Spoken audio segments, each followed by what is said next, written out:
So first on definitions. So unfortunately, if you come here for clarity, you're in the wrong place.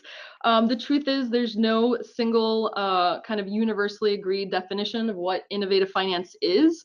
It really depends on who you talk to. And that's okay because it's still a really nascent space.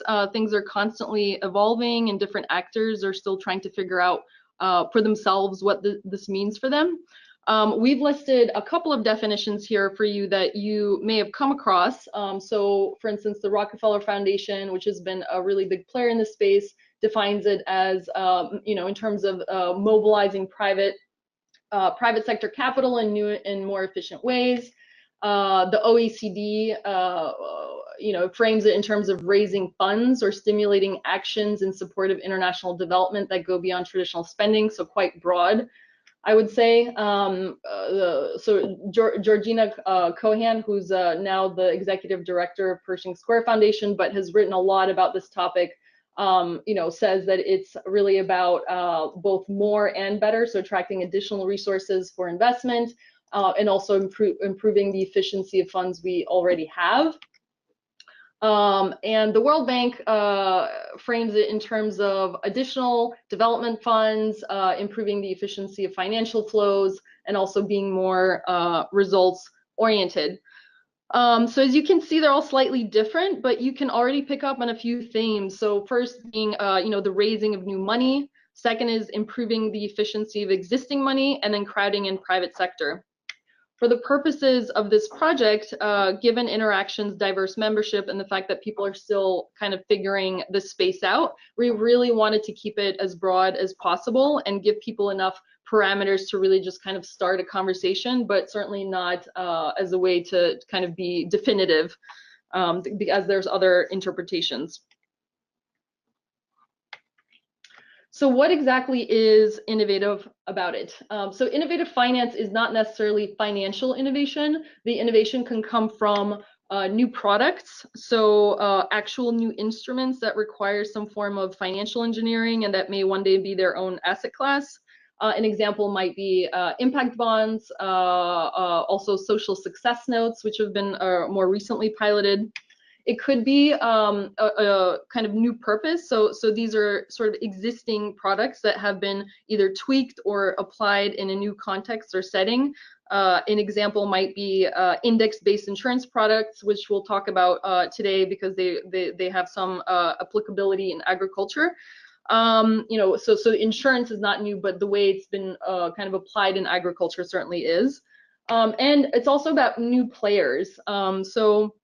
Crowdfunding platforms like Kiva, while nothing is particularly, per se new about them, what they've done though is kind of create a platform that makes impact investing accessible to a much wider group than before, namely normal individuals like you and me, instead of just institutional investors or super high net worth individuals. In terms of instruments, so as you can imagine, innovative finance is inclusive of a really broad range of instruments. We unfortunately won't have time to go over what each and every instrument is or how it works, but if you're interested, we've included an annex to this presentation that goes into a little bit more detail. Instead, what I've done here is bucket them according to their primary function or objective. So going back to that definition again, and the three common themes that emerge. So raising new funds, improving the efficiency of existing funds, and catalyzing private sector entry. There's definitely some overlap between these buckets. They're not mutually exclusive, but it's one very general way to think about them. So the first bucket involves tools we typically associate with impact investing, which refers to investments made with the expectation of both social and financial return. We've actually had another webinar on this recently. So if you're more interested in impact investing, the impact investing side, you can refer to Interaction's website. The second bucket involves tools that typically fall under kind of results-based financing approaches where funding is tied to the achievement of pre-agreed results. We've also had a webinar on this recently, so if you're interested in that, please take a look at Interaction's website. And then the third bucket refers to tools where the principal objective is really just to raise more money, so increasing kind kind of the overall pie, less about driving efficiency or crowding in any specific player, although they, some of these instruments listed certainly can do those other things as well. So why the interest in innovative finance? Why are we talking about this? The rise in innovative finance can be attributed to two main trends. On the one hand, you have a growing complexity of development challenges. We have a $2.5 trillion gap in annual funding needed to tackle these challenges, and there's broad agreement in the development community that governments and charities do not have the sufficient capital nor the complete skill set required to solve these challenges. On the other hand, you have the rise of new players. So aid is no longer in the exclusive domain of traditional donors. Private flows to developing countries have been outpacing official development assistance for over 2 decades in the form of foreign direct investment, remittances, and private philanthropy. And at the same time, the 2008 economic crisis has shaken kind of established beliefs about the risk-return profiles of traditional investments, and thus have been kind of pushing many mainstream investors to try to diversify their portfolios. And so innovative finance is emerging as a partial answer to some of these broader global forces. So what does this look like for agriculture? So when we take this lens to agriculture, we actually see a slightly different picture. Indeed, like for most SDGs, there's an investment gap, so no surprise there. ODA levels have been rising, but it's still quite low, about 12 billion in 2010. Again, no surprise there. I don't know of any sector where ODA levels are where they should be.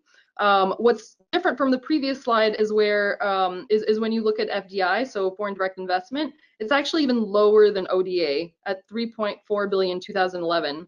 And in fact, globally, FDI to agriculture represented just under 5% of all FDI flows from 2006 to 2008. National government spending actually exceeds both ODA and FDI combined, which is quite alarming given that, you know, developing countries typically face a lot of kind of already stretched budgets.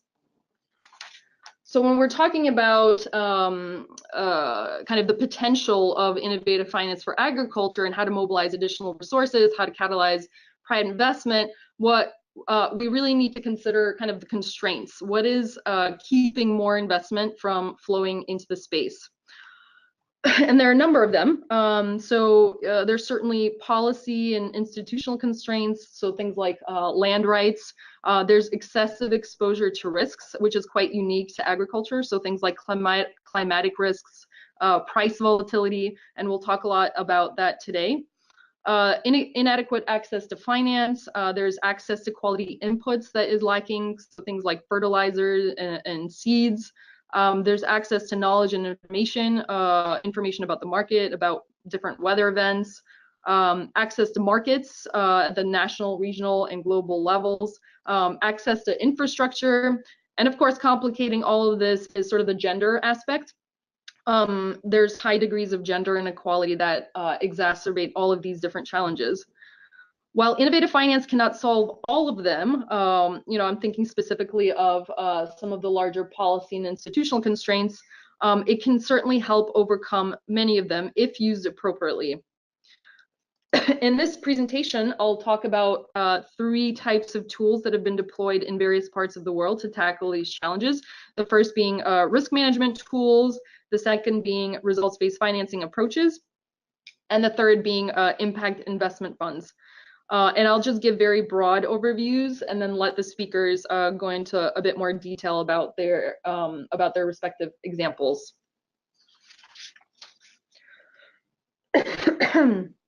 So given the risks inherent in agriculture, as I've mentioned in the previous slide, it's no surprise that a number of risk mitigation and credit enhancement tools have been deployed as a way to catalyze private investment and facilitate access to finance for farmers. Index-based insurance is a new and innovative type of insurance product that basically disperses against an objective index, like for instance, surface water temperatures, that is a strong proxy for loss instead of the actual loss. And this is innovative because it dispenses with the need for loss assessments, which can certainly get tricky and expensive in developing countries. It also diminishes moral hazard and adverse selection, which plague traditional crop insurance. But while this is a relatively new and promising innovation, uptake is still quite low, and there's a lot of challenges in kind of doing it right, including sort of getting enough data points to be able to actually develop some of these indices. But they have been applied in Peru and Mongolia, as far as I know. So in Peru, Global AgRisk, which is a research and development firm, worked in partnership with donors and NGOs to establish an index-based insurance product that basically uses measures of Pacific sea surface temperatures obtained from NOAA as a basis for payments to deal with consequences of El Niño. And then in Mongolia, we also have an index-based insurance program that's based on livestock mortality rates. Guarantees are another useful tool. So basically funds that are used to guarantee loans to farmers as a way to leverage much larger loans from commercial banks. So guarantees are quite common in development in general. I'm actually not sure as to their prevalence or ease in the agricultural context. But AGRA has used this type of instrument to facilitate lending to smallholder farmers. So in 2008, they partnered with the International Fund for Agricultural Development and a private bank to set up a loan scheme to primarily benefit small-scale farmers in Kenya. So AGRA and IFAD put up basically $5 million in partial guarantees to enable the bank to lend $50 million to agri dealers over a 3-year period. And then group lending is a kind of a form of microfinance, essentially organizing farmers into groups or cooperatives to save regularly and then lend to each other, or also being linked up with external financing sources. And the Village Savings and Loan Association group in Niger that was organized by CARE is one example. So results-based financing can also be an effective tool to solve some of the challenges inherent in agriculture, namely by using financial incentives to drive results and improve service delivery, but also correcting certain market failures. So performance-based contracts and development impact bonds are very similar. So basically, performance-based contracts, you have an outcome payer like a donor or a government that pays an implementing agency a certain price if and only if pre-agreed social targets are achieved. And in a development impact bond, you have basically private investors that provide that working capital, and then outcome funders pay back the investors their principal plus a financial return if those targets are achieved. So you have the private sector angle there. And these types of contracts have been piloted in various parts of the world. So in Kyrgyzstan, there was a program around basically paying incentives to agricultural extension workers to improve results. And then there's also an impact bond in Peru that is focused on cocoa production. Awards, prizes, and advanced market commitments, as they're sometimes called, or pull mechanisms. So this is something that Boniface, one of our speakers, will talk at length about today. Essentially, they've been deployed as a way to kind of fix market failures. So specifically in the R&D space, so essentially incentivizing the development of a new product or service that's suited to the poorest or most vulnerable, as a way to sort of create products that otherwise would not have been in the interest of commercial R&D actors to produce. An example might be a prize-based challenge for the development of a vaccine for livestock. Another application of awards and prizes are supply-side interventions aimed at increasing the supply of an existing product on the market. An example, again, pulling from AgResults, is, for instance, providing financial incentives for seed companies to supply more fortified seeds to farmers. And also on the demand side, in terms of driving adoption of desired product or behavior. So the impact bond in Peru, for instance, was funding an NGO to encourage farmers to adopt fungus-resistant seeds and best practices for cocoa production. For RBF, the devil is always in the details, so it's very important that it's well designed. Otherwise, it does have some potential to create unintended consequences, but it also has a lot of potential. And the last sort of bucket of instruments are impact investment funds, and we have Eric to give us a good example of that in practice. Essentially, these are dedicated pools of capital used to invest in social enterprises that generate both a financial, social and financial return. And these can be important mechanisms for scaling sustainable social enterprises all along the agricultural value chain. In agriculture, they can be quite a diverse group, deploying a wide range of instruments from debt to equity to catalytic grants to other types of blended finance. They can have different risk return profiles as well. So going from sort of risk adjusted market returns to below market returns or concessional kind of terms. And they can also take on various legal structures from for-profit to nonprofit. So when we're talking about innovative finance, it's not always clear kind of how NGOs fit into the space. In terms of thinking about what role you want to play, it's important to first think about the value that you bring to the table. NGOs have a lot of assets that could be useful in engaging in the space, not least of which are on-the-ground presence and networks. This can help guide, for instance, investors on where investments can be best deployed and make connections and that facilitate deal flow. NGOs also have really valuable local knowledge, which can help navigate local politics, facilitate communication among diverse stakeholders, and even mitigate risks. They have deep sector and technical expertise. So many NGOs have been have developed deep sector and technical expertise through all of their decades of on-the-ground work.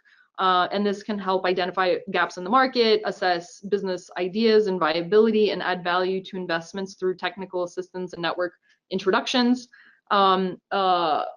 NGOs are also impact focused. So NGOs are 100% mission aligned and can fill oftentimes a critical gap in providing seed and early stage financing. And last and not least, advanced measurement tools and frameworks. So NGOs have well-developed and tested M&E systems, which is often a challenge actually for investors. So NGOs can help close this gap by working closely with investors. So all of these different assets really opens up NGOs to playing potentially very different roles. So it's not really all about kind of receiving money, which is how a lot of NGOs tend to think about it. There's really many different roles that NGOs can play, either as an investor or outcomes payer, so paying directly for outcomes, or investing directly in social enterprises. They can be on the receiving end of that money, either as an investee or an implementing agency. They can provide technical assistance to donors, social entrepreneurs, impact investors, other NGOs. They can also play a connecting role between and among investors and donors, private actors and beneficiaries. And last but not least, they can play kind of a supporting, in terms of supporting the larger ecosystem. So using advocacy and convening power to support the development of the sector more broadly. So with that, I will stop and turn over to the speakers. So Boniface Mugisa, he's a team leader with AgResults Uganda Legume Seeds Pilot. He works for Lutheran World Relief, and I will ask Boniface to perhaps briefly introduce himself, the organization, and kind of go into sort of some of the problems that you were dealing with on the ground, and how AgResults offered a solution. Thank you, Elena. My presentation is embedded into this webinar presentation, and as indicated, I'm working for Lutheran World Relief to implement an AgResults pilot project based on a pull mechanism approach.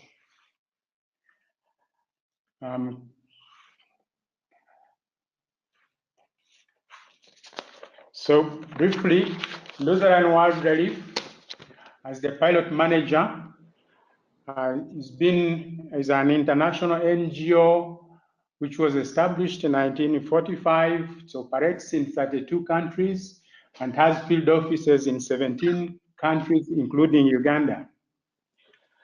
It has I'm going to be, just to interrupt you for 1 second, I'm going to be kind of going through the slides. So if you have access to your screen, just let me know when you want me to move on to the next slide, and I can click for you. All right. The thematic areas, you are on the right one. The thematic areas for LWR are emergency agriculture, climate change, and emergency response. Specifically, I want now to go to the AgResults pilot summary. It is pilot implemented for 6 years, starting 2015. It is countrywide in Uganda and targeting agriculture sector, specifically beans and soybean, which are in the legume sector. The key implementers, or what we also call solvers, for the identified challenge, which I'll explain later, are the Ugandan-based seed companies. And the pull mechanism approach, or pay for results price mechanism, is applied in implementing this pilot.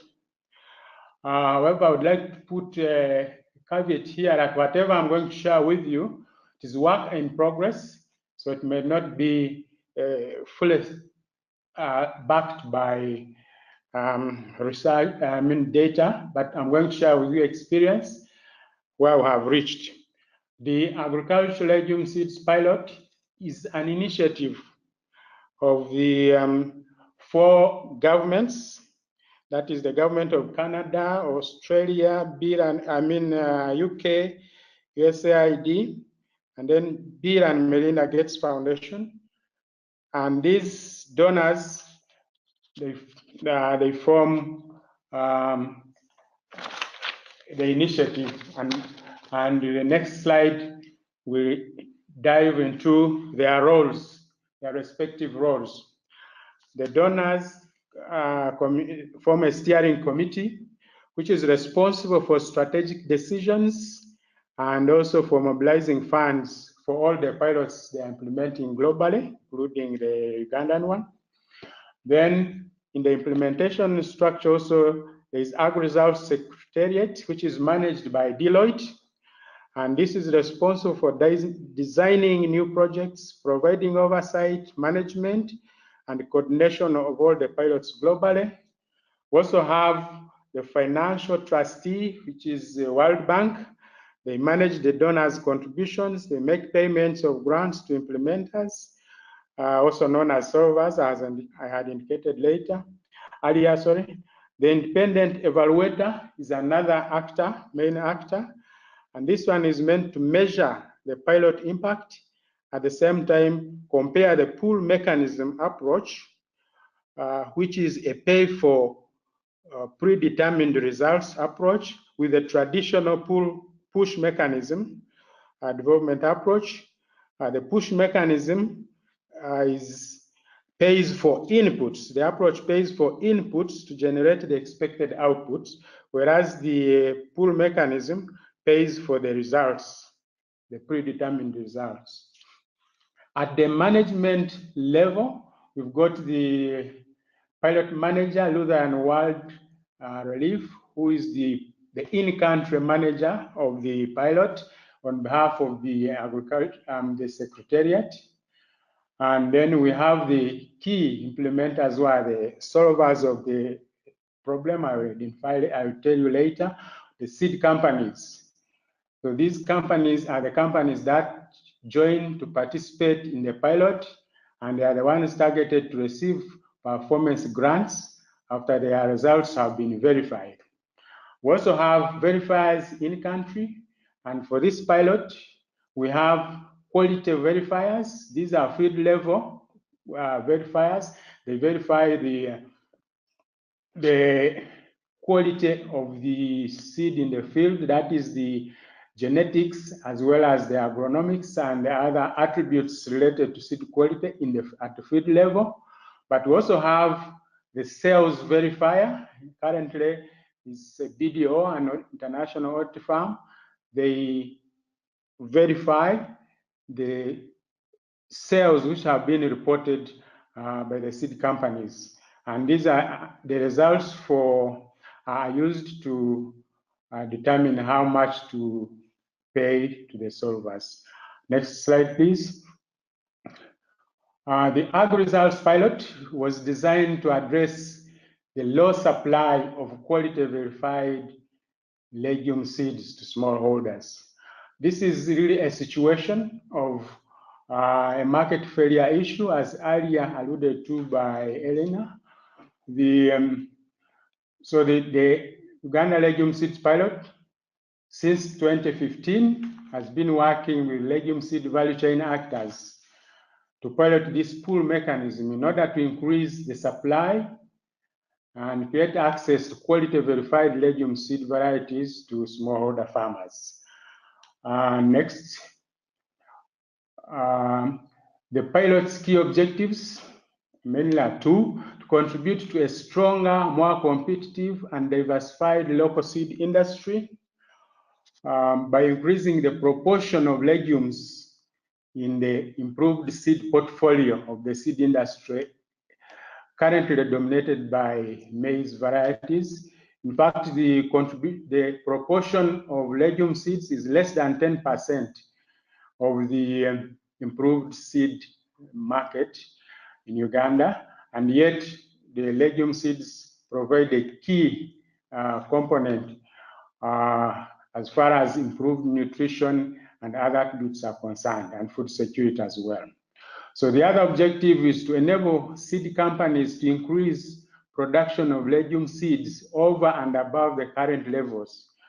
As I will explain later, the performance prices are awarded based on the volume of improved seeds produced by each participating seed company. Next slide, please. The Uganda pilot employs a pool mechanism as structured in this presentation for you, where the seed companies are incentivized by a package of 3 incentives. One of them is aimed at offering cash prizes for improving the seed sales. The next one is providing access for cold storage, which is used in the event that seed companies don't sell all the seed they have committed produce. Then the access to cold storage, which is facilitated by the pilot, is available so that the seed is maintained. The quality of the seed is maintained to the next planting season. And the third component of the incentive package is to contribute to subsidizing the cost of quality verification at field level. So once these incentives are introduced to the seed companies participating, then it leads to the seed companies increasing the production and sale of certified seed to the smallholder farmers. And the effect to the smallholder farmers is, first of all, increased yields, and also this translates to increased income because there is more than what they can take. There is improved food security and improved nutrition because legumes offer cheaper sources of proteins compared to animal proteins. But in addition, there is an improved soil health. When the smallholder farmers get engaged in growing legumes introduce nitrogen into the soil. That is like having a kind of smart agriculture intervention. Next, please. Next. The pilot uses this incentive structure to reward increased sales. And how is this done? There is an annualized price that provides a premium on seed sales growth. And this is calculated based on the increase of your sales over the prior year. And the maximum reward is at 20% of the growth potential. The next part of the structure, as I had explained, is conditioned storage. And this storage is for 2 to 3 months. The pilot provides access to storage, but also pays, but will only pay for the space which will not be utilized by the seed companies. Otherwise, the seed companies will pay for the space they occupy with the leftover seed which they are not able to sell in that season. As I said earlier, the field inspection and verification costs are subsidized, but on a reducing scale from 50% in the first year of operation to 0 in the 4th year of operation. Next, please. This is the price calculation model graphically represented. We are plotting the annual seed sales production against the pilot timeline. You will realize that the first year is called the base year, so no growth is expected, but from second year, the growth is expected. And the first line is the sales growth threshold, beyond which seed companies start winning prizes. However, the prize are up 20% of the growth, hence that green line you can see, but the potential growth continues as reflected in the third line. So the incentive is that we pay 20% of the sales above the sales growth threshold. That threshold is the market growth. So we are paying the seed companies for performing more than the average market growth does. So that's part of the current incentive structure in the design. Next, please. The pilot is working with this theory of change, which has got 3 interventions by AgResults pilot, and I already mentioned them earlier. There's access to cold storage, rewarding seed companies for increasing their sales, and also supporting private sector verification expansion into the legume seed market. The expected main output of this is that seed companies will actually sign up and participate in this prize challenge. They produce and sell more improved seeds. And we expect there are 2 outcomes at least. One of them is farmers should adopt the use of improved seed legume seeds, and also seed companies will experience increased revenue as a result of selling seed, the quality seed at a premium, and they will also get a benefit from the prizes if they win. The impact we expect that farmers will experience higher yields because of planting high quality seeds. High quality seeds, for example, have high germination rates, and this increases the number of plants in the unit area, which leads to increased yields if the right agronomics have been done. And this will lead to higher incomes from the sales of those legumes. And we also expect impact at country level of a sustained market for improved legume seeds in the Uganda seed industry. So that's the one which is informing our intervention, this theory of change, and is the basis for which the evaluator, the international evaluator, will try to check out whether this is coming the way it is designed. Next, please. The AgResults pilot employs the monitoring, evaluation, and learning tools and picks and documents lessons learned along the way.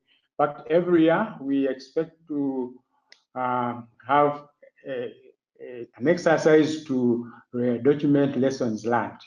And one of the strategic objectives of AgResults is to better understand whether pull mechanisms work to solve market failures in the agricultural development. This is mainly by the evaluator, is responsible for this. Next bullet, please. The pilot manager conducts annual lessons learned activity as a reflective process to generate knowledge at implementation level, as well as to assess progress, challenges, and lessons learned since the pilot launch. We officially launched this pilot in February 2017. The pilot is expected to create benefits across to a cross-section of actors ranging from government to smallholder farmers. At government level, of course, we expect a stronger seed industry and also ability to effectively enforce seed quality standards. Also expect at the seed company level, the seed companies sell more seed at a premium price. They will increase revenue and market size. They benefit from the performance of the brands. At the farming community, which is the most important target group, we have access to quality seed. That will mean improved germination, disease-free, and genetically superior. Increased productivity, as I already explained, the revenue and yields. Improved seed, food security, nutrition, and soil health. At the project managed level, we are looking at gaining knowledge and experience of alternative development funding delivery mechanism. The donor community, looking at an alternative to an efficient way of spending development resources. As I said earlier, this is yet to be proved. We have to prove whether the pull mechanism is much better than the push. In the design, in the business plan, we have we estimate that the resources which are estimated at $2.5 million US, which are going to be spent over the period of the pilot, to cause an impact of up to 30 million US dollars, achieving a return on investment of about 650%. This is within the pilot business plan we are implementing. So we think it might be a better one, but as I said, it is work in progress. Next, please. The pilot, of course, has challenges that contribute to reducing its effectiveness. Among the challenges so far identified is inadequate seed quality assurance mechanism to offset the low quality seed market. Possible solution to this, we are working with government support efforts to accredit private sector players to participate in seed verification activities, because government alone they cannot do the verification work. It is just too much. So an intervention or an addition of private sector, this area will improve on our implementation. Currently, we have high costs of seed quality verification, and the reason is because we are using both government and the private sector actors in the area. We're trying to go around this by advocating for a harmonized or single spine verification model or system, so that the costs of verification are reduced. We also have the issue of coordinating the development initiatives in the seed sector. I think this is a challenge, because if we harmonized all our efforts and have at least one kind of delivery vehicle for the solutions to the industry, it would really improve. And the last one, low adoption of quality verified legume seeds. Here we are looking at, we have a challenge because most our small scale farmers use home saved seed. So we need to prove to them that improved and quality verified seed is much better than what they are using, and that will improve the adoption once that is proved. And the possible solution is to encourage and support seed companies to scale up marketing and promotion efforts of improved quality verified legume seeds effort. Next, please.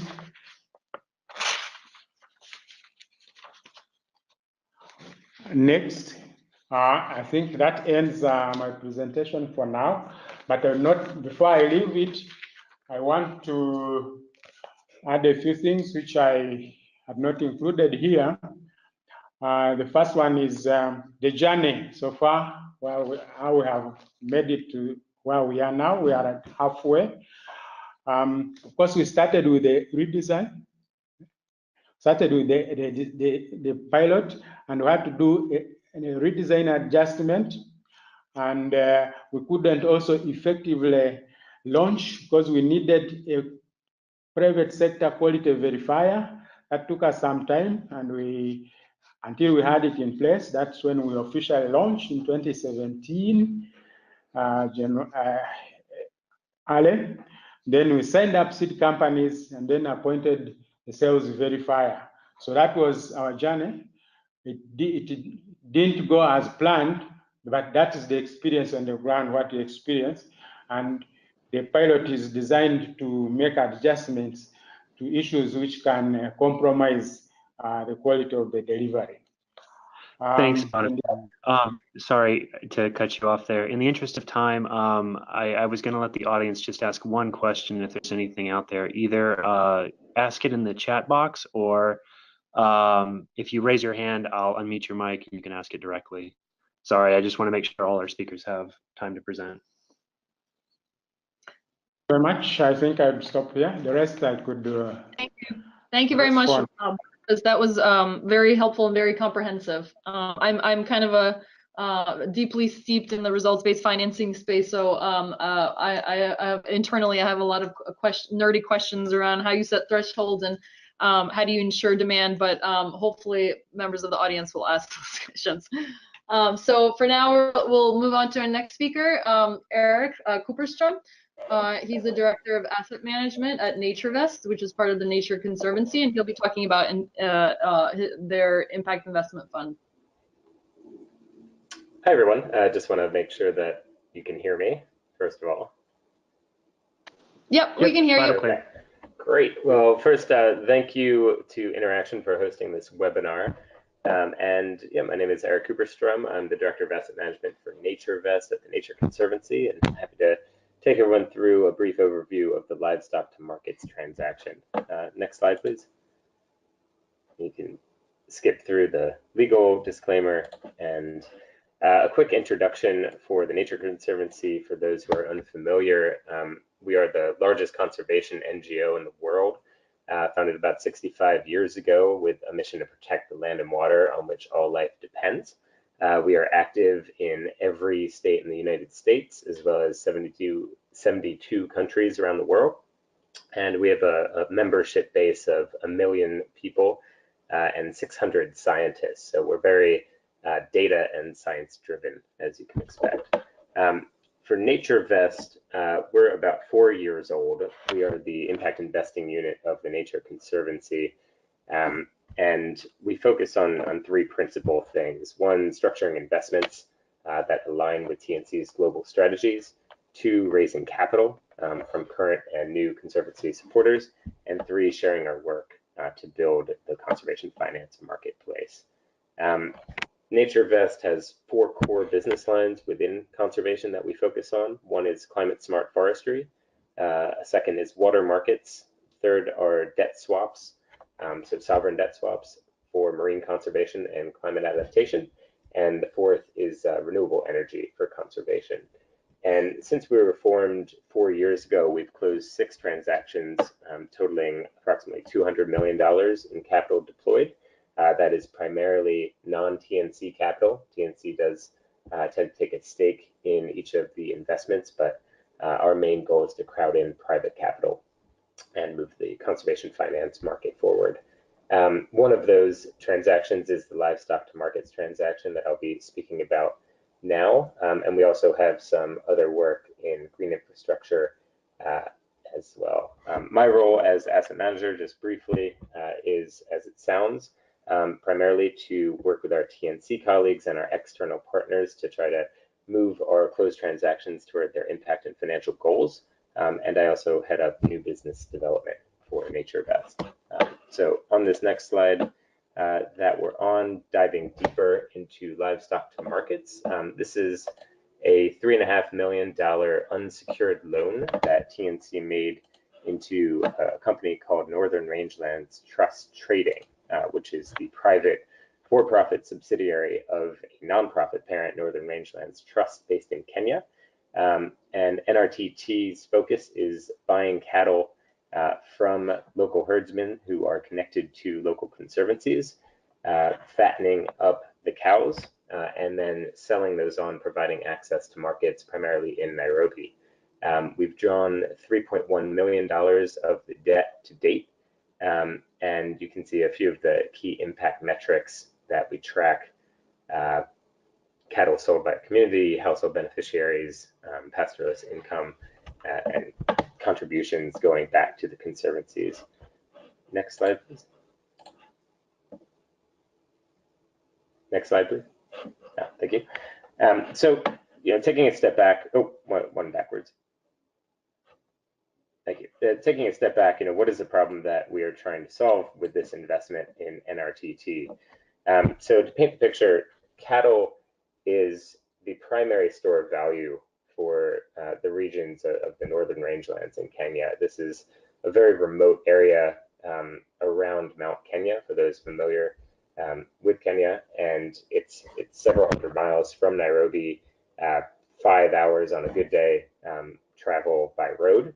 And so there really are just too many cattle for the region, but because of their importance, signifying wealth and status, that is the economy, for better or worse.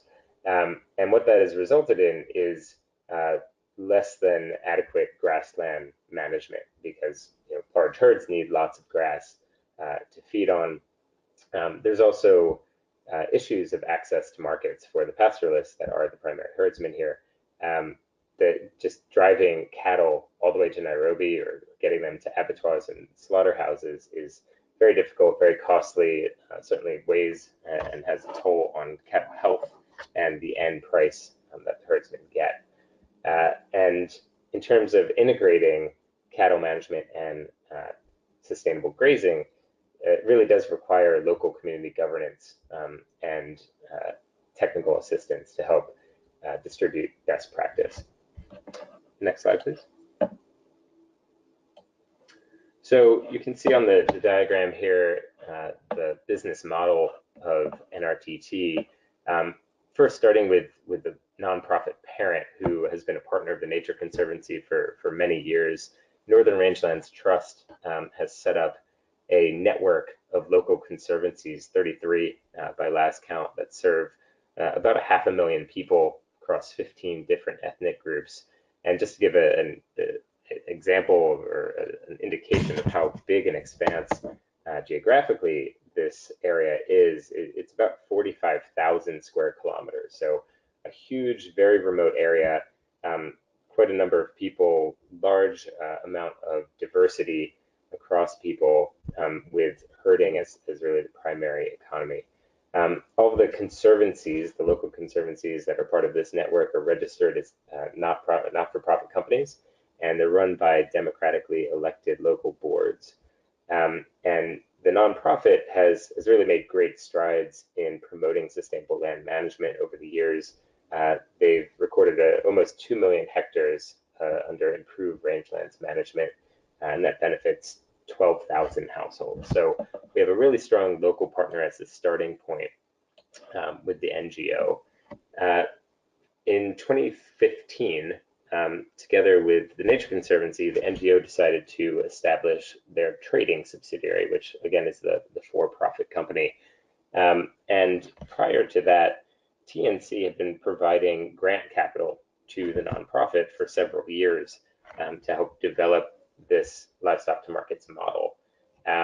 In 2015, the for-profit captive social enterprise was created, and the initial purpose was to invest in the cattle supply chain, so create those linkages with the end market.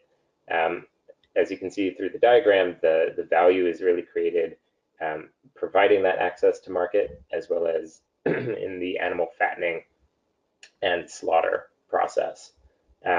Economically, there's a growing middle class in Nairobi and across Kenya that, as incomes rise, the demand for beef and protein rises as well in that sense.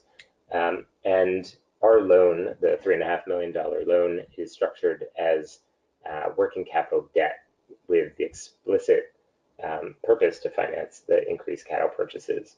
The way the company works is that the end sale is taken as revenue and passed on in the form of purchase income to the herdsman, a portion of which is also dedicated to the local conservancy to promote that sustainable grazing.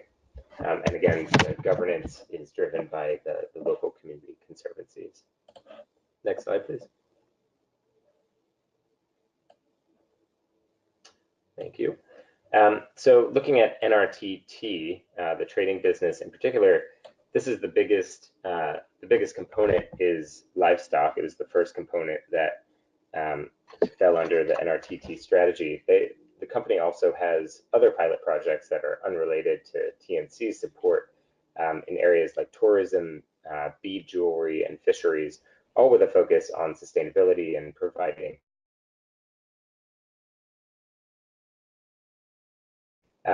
So the way that NRTT works is that they are embedded in the local communities. They work with the nonprofit parent to engage the herdsmen. They go to communities periodically to make purchases of cattle, and they've adjusted their business model over time to only be purchasing high potential cattle. So rather than any steer, any head of cattle that they can find, really identifying those that have the physical structure, the physical attributes to fatten at an economically approachable level. The fattening is actually done primarily on grass at 4 partner ranches located around the northern rangelands. The ideal is certainly to fatten on grass because grass is free, but it's also very much subject to weather cycles, and Kenya, and this part of Kenya in particular, is prone to cycles of drought and monsoon that have relatively high volatility and, as you can expect, variable outcomes for grass quality and quantity. To counteract that volatility, the company has started engaging and exploring supplementary feeding of grains and minerals to help supplement the feed from natural sources such as grasses. There's also some risk management that the company has been promoting, and that's through a number of pilots focused on hay banking, so growing grass and storing it for those times where the drought sets in and the naturally occurring grasses are less available. There are also some pretty significant cultural issues, as you can expect here, at play, given that one, on the partner ranch side, partner ranches are more corporate ranches that have their own herds of cattle as well. So NRTT is contracting with those partner ranches for grazing rights and for grazing services. Those tend to be flat fees rather than kind of a per pound performance-based contract, and there's often preference from the local ranchers for their own herds versus external herds. The last thing I'll say about the cultural issues is certainly with the herdsmen and looking at their herds as their primary store of excuse me, wealth and status. There are some intricacies around the buying process. So, in very rainy periods, the herdsmen will tend to not want to sell at all or want to sell all of their herd because of the potential to fatten by themselves and get a higher price going forward. And then moving through the supply chain after the fattening is done, the company pays for abattoir or slaughter services and then ships the finished beef product to the end market in Nairobi. Next slide, please. So, lastly, I'll end on a brief overview of the current position and outlook, and kind of where the company's gone and where it's come from.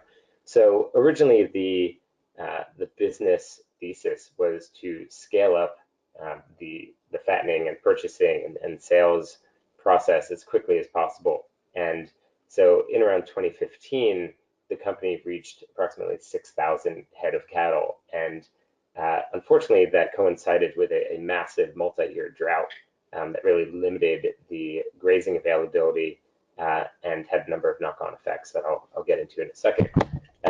The company has since taken very proactive measures to right-size the herd and bring down grazing costs from 6,000 to about 1,500 head of cattle, which is very sustainable and really aligns with the number of new purchases being made and the sales going out. So maintaining that parity of around 1,500 to 2,000 cattle.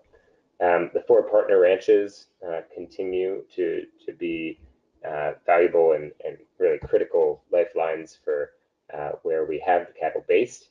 And we're working through some more advanced pilots to help with the incentives to properly graze them, and also the hay banking that I mentioned before. And I also mentioned that the grass growing and grass yields were very much subject to weather and the cyclicality. So after that multi-year drought, which is by many measures not over, there have been very strong March-April rains this year and good grazing conditions, which have led to very positive outcomes for cattle weights.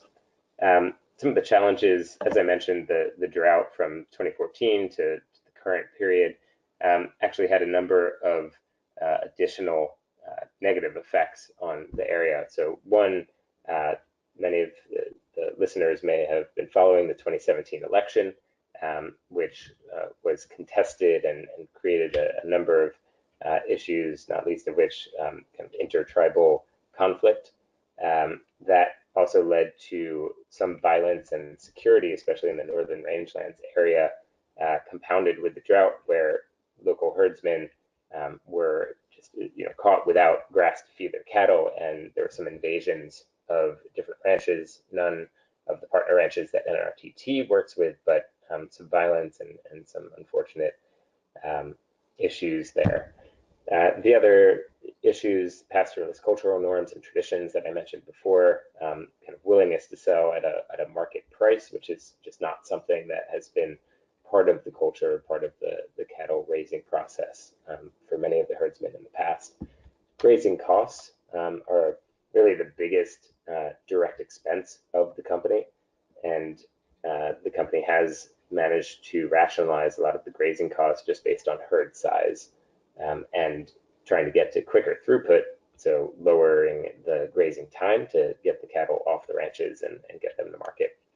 And then the last point on challenges has been market commoditization.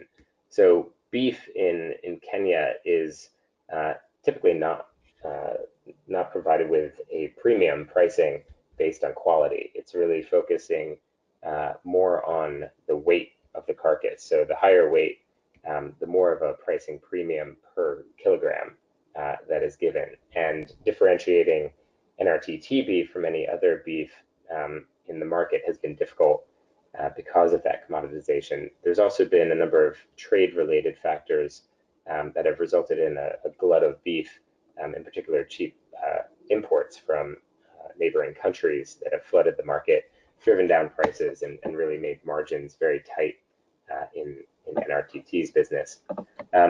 All of that put in perspective, the company is actually starting to do better than the previous challenges would afford. And we see a number of opportunities looking forward into the future. One, as I mentioned, supplementary feeding and really trying to de-risk the weather-based cycles of grass quality and grass growth. So the company is looking into a number of different pilots and different mixes for supplementary feeding of the minerals and other feedstock to help with more consistent fattening of the cows going forward. I mentioned grass growing and hay banking, again, trying to counteract the cyclicality of natural grass growth by always having grass in storage in case of a big drought. Traceability has been very important in trying to get more information out of the herd to better manage it. So the entire herd, all 1,500, have been tagged with RFID radio chips, and the company's management is building on some existing technology platforms to track weight gain and grazing patterns, and generally just traceability throughout the entire supply chain from the community conservancies onward. And then lastly, the company is very proactively looking to take more of its own fate into its hands, since, as I mentioned, the rancher model really has its drawbacks.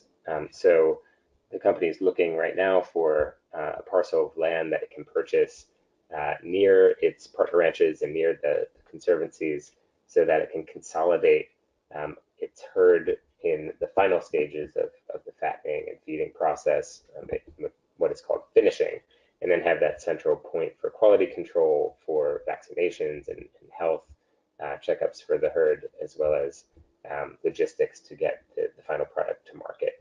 And so TNC works very closely with NRTT management. I serve on the executive committee. We have a number of colleagues on the board as well, and we provide that kind of governance and strategic assistance role with a very strong executive management team based in the Northern Rangelands. And I think that concludes my presentation, and we'll be happy to answer questions later on in the webinar. Great, thanks, Eric. Just a quick reminder from me, if you have any questions for Eric, do enter them into the questions box and we'll get to them at the end. Thanks.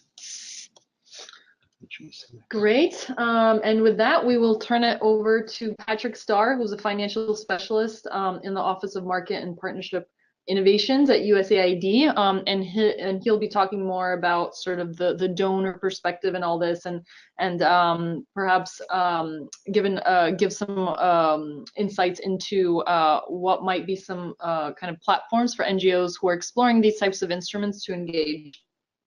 Patrick, over to you. Sure, thanks. Elena, just want to double check to make sure you can hear me okay?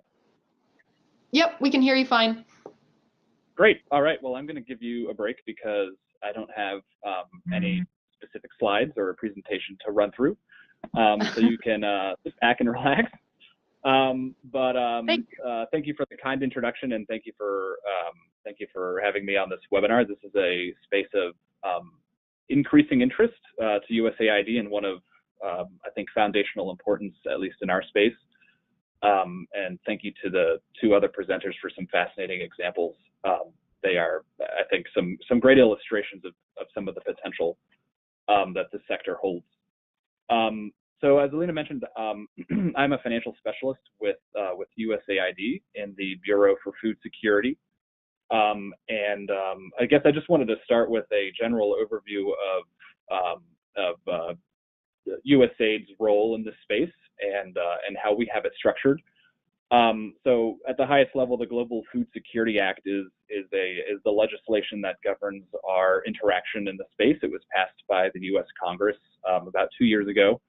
And out of that act followed the Global Food Security Strategy, the GFSS, which is the document that pretty much guides USAID's implementation of the strategy in this space on behalf of the entire U.S. government. So it's the strategy incorporates about 11 agencies, including USAID. And in that document, if you take a look at it, you'll notice that there's a big shift in language from focus on the producer level, the smallholder farmer yield production, and increases in produce, to a more holistic market systems approach, taking into account other actors in the supply chain and wider market systems, to include financial actors, commercial banks, non-bank financial institutions, and so forth.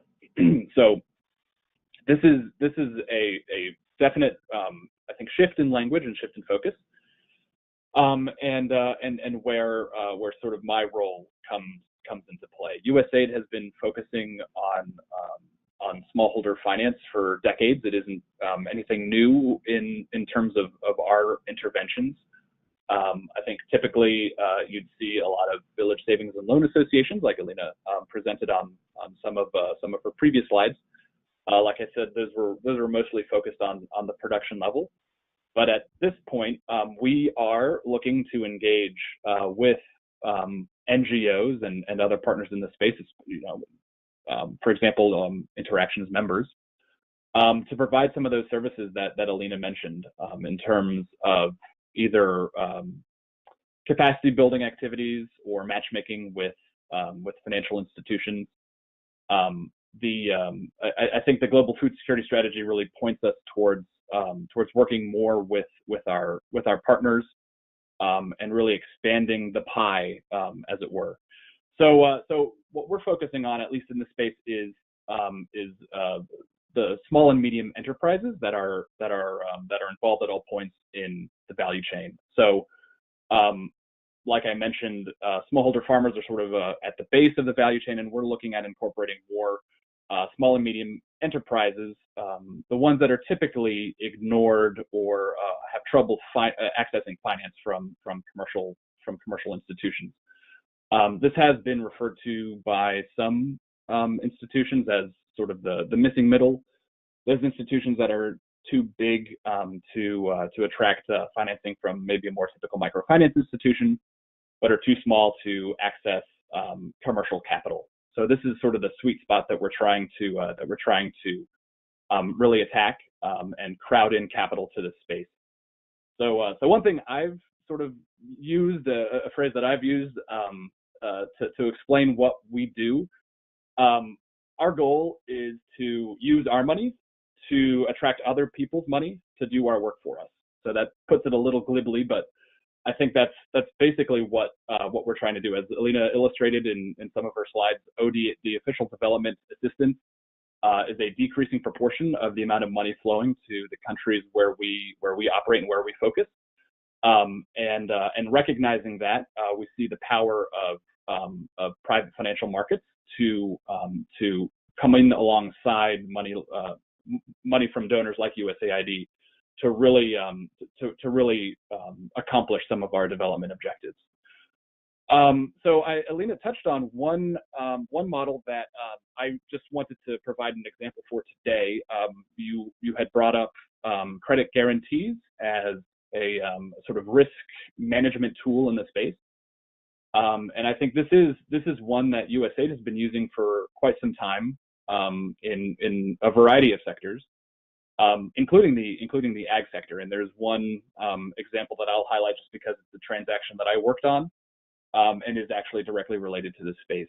So just very briefly at a high level, USAID partnered with an impact investor to sort of expand their strategy beyond their core investment to include wash and that's water and sanitation and hygiene investments as well as agriculture. The partner was MCE SOCAP, Micro Capital Enterprise Social Capital. They were predominantly an investor in microfinance institutions globally, and had come to us with an interest in expanding their portfolio to these other sectors, the water and ag sectors. They had a portfolio of potential investments that they had been investigating for a number of years, and had just, for one reason or another, ran into barriers and challenges to actually investing in those enterprises. So with USAID's credit guarantee, it's housed in an office called the Development Credit Authority. We were able to structure a credit guarantee that managed some of the risk for investing in these enterprises by taking basically 50%. We shared pari passu 50% of any credit defaults with MCE SOCAP. So with that 50% sort of risk alleviation, the return metrics were more aligned with MCE's social investing internal returns, internal return targets, and thus we were able to unlock some additional capital into the space. This is an ongoing credit guarantee relationship. It's covering a portfolio of about $18 million globally. So while it's not a huge, sort of amount of money, it is a start in the direction, and is working in some of the hardest markets that USAID operates in. The Bureau for Food Security has, under the Global Food Security Strategy, 12 target countries, a few in Asia and Central America, and the core of which are in Sub-Saharan Africa and East and West Africa. And these formed the focus for this credit guarantee relationship. So unlocking capital to small and medium enterprises in the ag space in some of our challenging markets is something that we continue to work on. And just wanted to bring up here. I mean, there is a lot. There are obviously a lot of challenges, like Alina mentioned, and the other presenters mentioned in this space, and there is a critical role for NGOs, especially those in Interactions Network, to come in and help manage some of that risk. I think that's probably where I'll leave it, Alina. Because I do know that we're running a little short on time and wanted to leave a little bit of time for questions. So I guess I'll turn it back to you, and hopefully I didn't raise more questions than answers.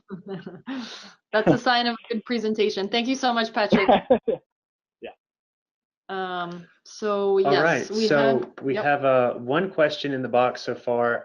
Feel free to submit more via the box, or if you'd like to just raise your hand, I can unmute your mic and you can ask your question directly. The one question that I have, Boniface, this is for you, so let me unmute your mic. Ryan wanted to know how LWR ensures demand as well. How LWR ensures demand? Yes. I think, yeah, he's probably referring to, so the intervention that you were just kind of discussing is more kind of the supply side. So getting seed companies essentially to sell more, but how do you ensure that there's actually the demand among the farmers, if I'm understanding correctly? Yeah, actually, as I said earlier, the seed companies have to innovate around the creating of the demand. But fortunately, there is a demand for the improved seed. However, reflected in what has been going on, there has been a distorted market for improved seed and a lot of what you call lemons, not well verified seed. So essentially the demand is there, but the seed companies, if they have to win the prizes, they have to innovate and design methods of improving their marketing approach. And at the seed company level, they do demonstrations, field trials, and so on. So that one they take care of. We as LWR, as the implementers, we really don't want to interfere into the innovation seed companies make to that effect. So we are not directly involved. Got it. Thank you. Hopefully that answers the question, Ryan. If not, just feel free to ask a follow-up question. So it doesn't look like we have other questions, but I can fill that role. Eric, in terms of kind of, how NatureVest fits generally within TNC, could you talk a little bit more about sort of the benefits of having this vehicle alongside sort of normal TNC operations, and how there's like synergies, or what kind of value do you think it brings to sort of the NGO? And I ask that question because for some NGOs who may be exploring these type, maybe even setting up their own fund, kind of like what things should they have in mind? Sure. Yeah, so we are very much a part of TNC, just to clarify. We're a business unit. We are all TNC employees, not a separate entity.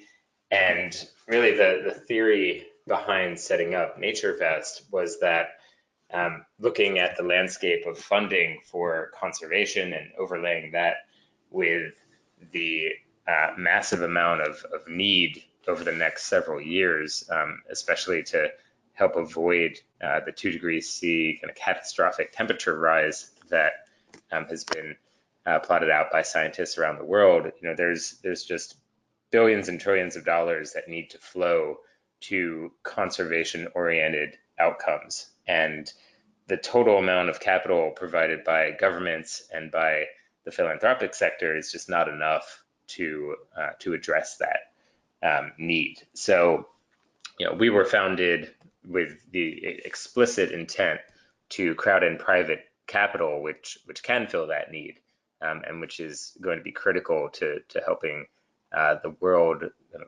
address the climate issues over the next several years that it faces. So, we are very much an integral kind of additional tool for the Conservancy, and we're extremely integrated.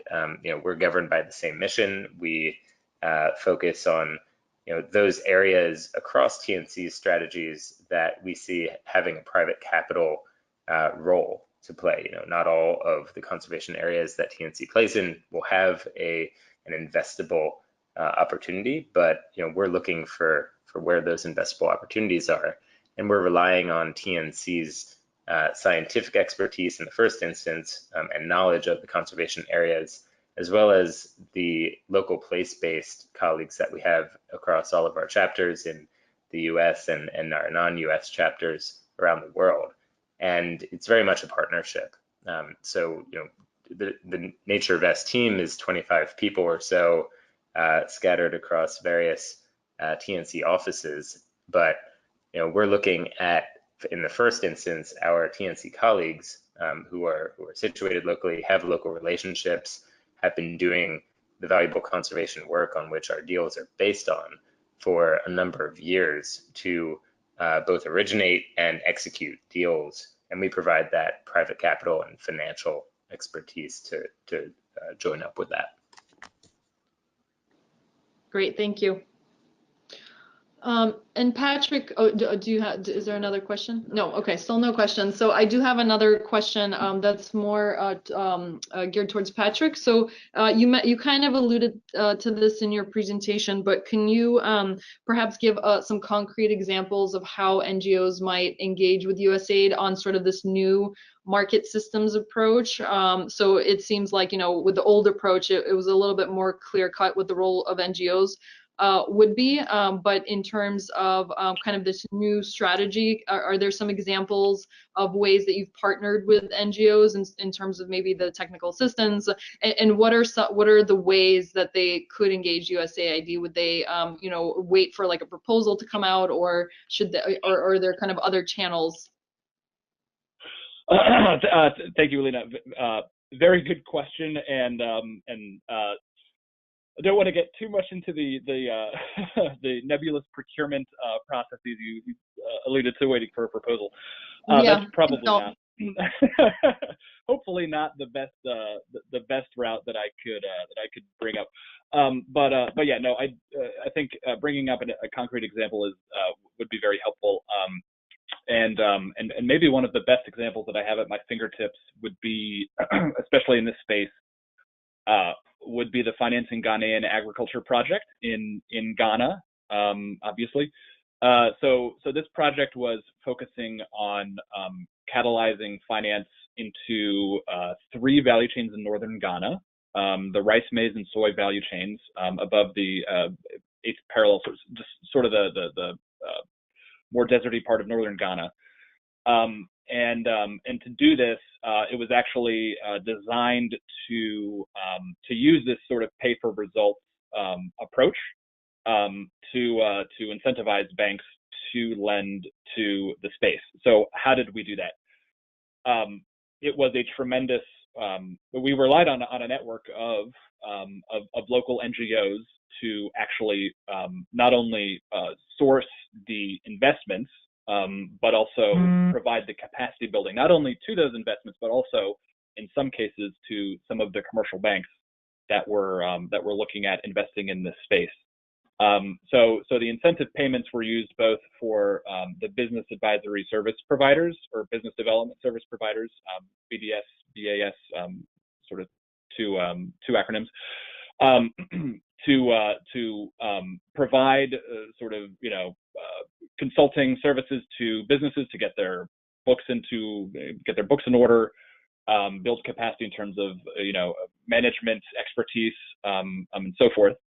And if there was a commercial bank that invested in the project, they would be paid a small incentive, sort of as a finder's fee, to have taken on that work.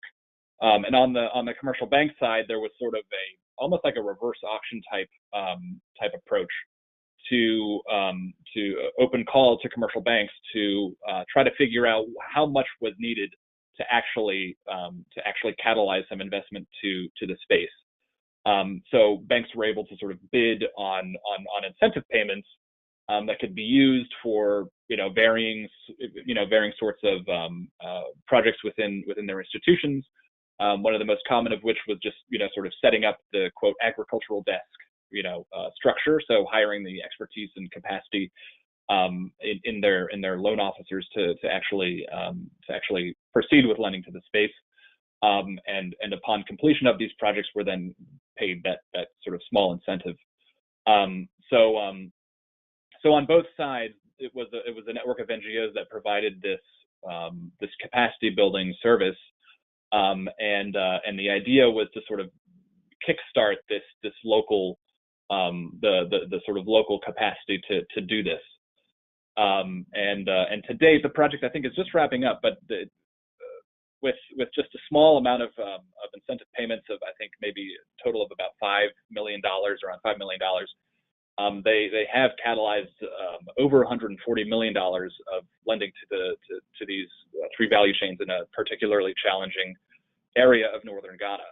So it is I think it is one, albeit very specific, but one, success story of where NGOs were leveraged as part of, the program implementation to really unlock some capital to agriculture.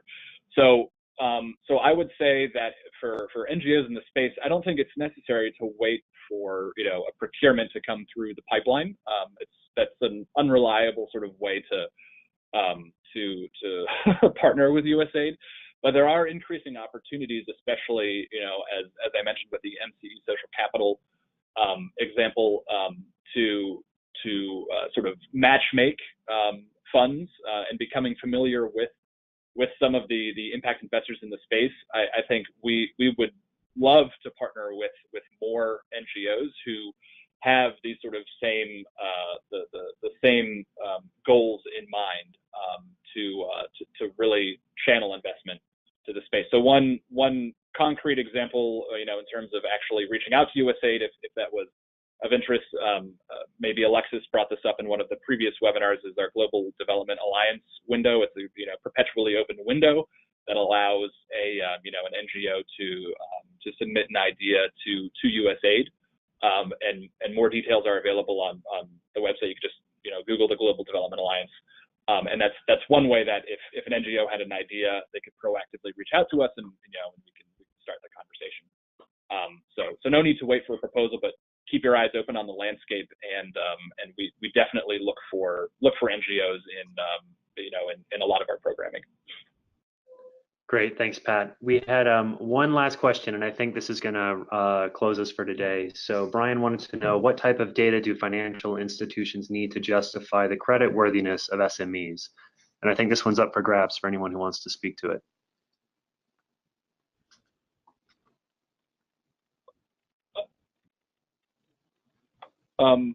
Maybe since I'm unmuted, I could take the first stab at that. And I think it sort of maybe it could vary by institution. This is and their due diligence processes. This is, at least in terms of impact investors, and maybe this is getting away from the core of the question, but from impact investors, this is sort of their secret sauce. When they look at any number of 180 different metrics to tick the box and make sure that there's that they're investment ready and so forth. But I think for, just from a commercial banking perspective, if it's, a debt investment, it is sort of maybe more more of a rote exercise than anything else, and it's just understanding the basic balance sheet and income statement, just sort of the financial statements of the company, understanding if they're basically turning a profit, making any money, and that sort of thing is I think what a bank would look for chiefly, and then they run their discounted cash flow analyses and make sure it's positive, and that's how they'll run their analysis.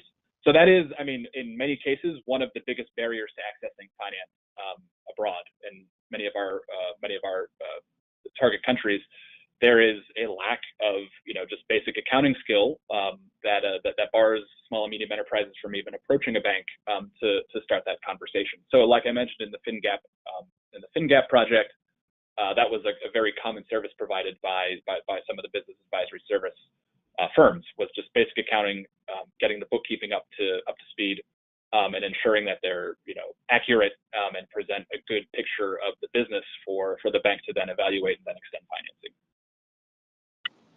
Great, thanks, Pat. And like I said, we're just past time, so I think we're going to close it there. Thank you to our panelists, Pat and Eric and Boniface. I'm glad the audio worked well for all three of you. Thanks as always to Alina for a wonderful walkthrough of what innovative finance is. And thanks to everyone who was able to join us today. We'll be sending out slides and probably a short survey. Expect that tomorrow, let's say. In the meantime, if you have any questions, feel free to get in touch. If you don't have my email, which is rporter@interaction.org, you probably have Ben Besters because he was in touch about the registration link.